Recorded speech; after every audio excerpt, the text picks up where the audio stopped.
السلام علیکم ورحمۃ اللہ وبرکاتہ۔ محترم ناظرین، میں آپ کا میزبان محمد جہانگیر سجاد نگری۔ آپ دیکھ رہے ہیں اس وقت آل انڈیا پاورفل نیوز۔ ناظرین، آپ کو ایک اہم خبر شیئر کر رہا ہوں۔ مرکز نے جسٹس مرلی دھر کا تبادلہ روکا، بی جے پی رہنماؤں کے خلاف ایف آئی آر درج کرنے کا حکم دیا تھا۔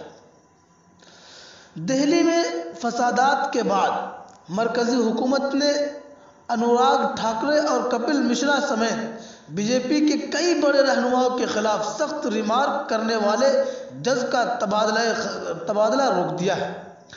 سپریم کورٹ کالجیم نے اڑیسہ ہائی کورٹ کے چیف جسٹس کے طور پر کام کر رہے جسٹس ایس مرلی دھر کو مدراس ہائی کورٹ منتقل کرنے کی سفارش کی تھی، لیکن حکومت نے اسے منظور نہیں کیا، جبکہ دیگر 3 ججوں کے تبادلے کو گرین سگنل دے دیا ہے۔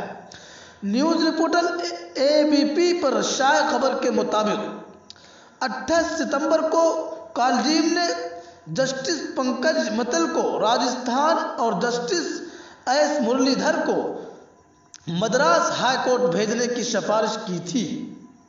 یہ سفارش مرکزی حکومت کے محکمہ انصاف کو بھیجی گئی تھی، جس کے بعد حکومت نے یہ فیصلہ کیا ہے کہ حکومت جسٹس متل کے تبادلے کو منظوری دے دی، جو پہلے جموں کشمیر اور لداخ ہائی کورٹ کے چیف جسٹس تھے۔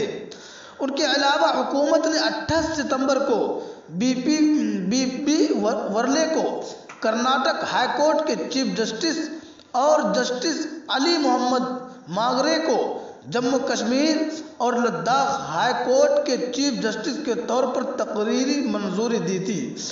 ناظرین، جسٹس ایس مرلی دھر کا ٹریک ریکارڈ غیر معمولی رہا ہے۔ وہ اپنے سخت لہجے اور فیصلے کے لیے جانے جاتے ہیں۔ لائیو کے اعداد و شمار کے مطابق جسٹس مرلی دھر کو 2006 میں دہلی ہائی کورٹ میں جج کے طور پر مقرر کیا گیا تھا۔ تب وہ اس بینچ کا حصہ تھے جس نے پہلی بار 2009 میں نافذ فاؤنڈیشن کیس میں ہم جنسی پرستی کے حق میں تبصرہ کیا تھا۔ اس کے علاوہ جسٹس مرلی دھر نے اس بینچ کی بھی صدارت کی تھی جس نے ہاشم پورہ قتل عام کیس میں پی اے سی اہلکاروں اور سکھ مخالف فسادات کے معاملے میں کانگریس لیڈر سجن کمار کو قصوروار ٹھہرایا تھا۔ جسٹس ایس مرلی دھر کا نام اس وقت کھل کر سامنے آیا جب سال 2020 میں دہلی میں فسادات ہوئے تھے۔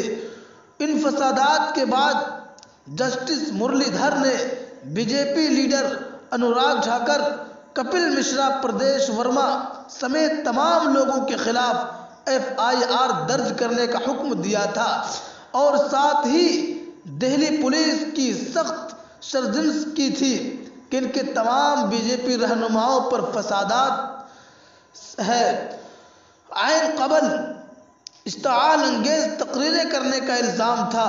واضح رہے کہ فروری 2020 میں شہریت قانون کے خلاف جاری مظاہروں کے درمیان فسادات پھوٹ پڑے تھے۔ وہ 2 دن تک جاری رہنے والے ان فسادات میں 50 سے زیادہ لوگ مارے گئے۔